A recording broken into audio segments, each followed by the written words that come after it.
Jason, with over $280 million in tax refunds owed and a deficit that is expected to reach $400 million by this October, the government of Guam continues to bury itself with challenges before it can finally dig itself out of its financial hole.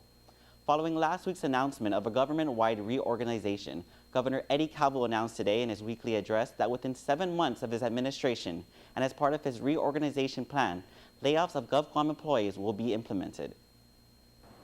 On Saturday, Governor Calvo met with his cabinet to discuss several cost-cutting plans and announced sometime this week will begin the process of classified layoffs by sending written notices to all employees. We want to make this as least painful as possible. And I want to assure those workers that may be and will be displaced that we're going to make every effort to give them the necessary support they require to ensure that there are other opportunities that are made available to them. He says the layoff general notice does not necessarily mean that you are being laid off, but a part of the process to each agency's reorganization plans.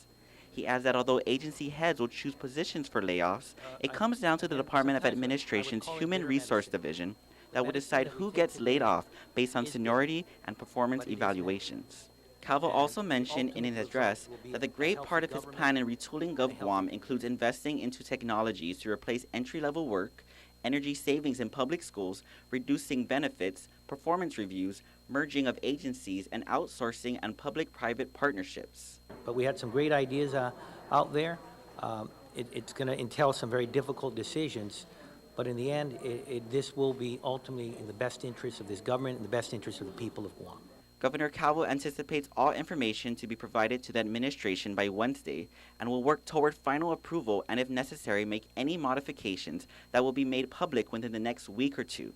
In regards to criticism about his plans to reorganize GovGuam and pending layoffs, Calvo says it is one he wishes not to do, but must be done to resolve GovGuam's financial crisis.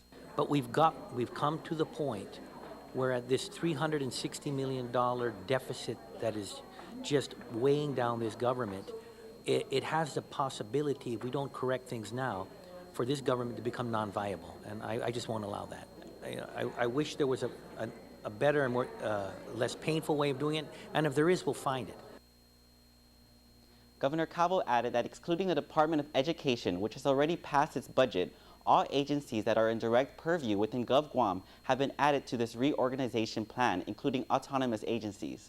Ultimately, Calvo calls the situation bitter medicine that will hopefully result in a healthy government and a healthy community.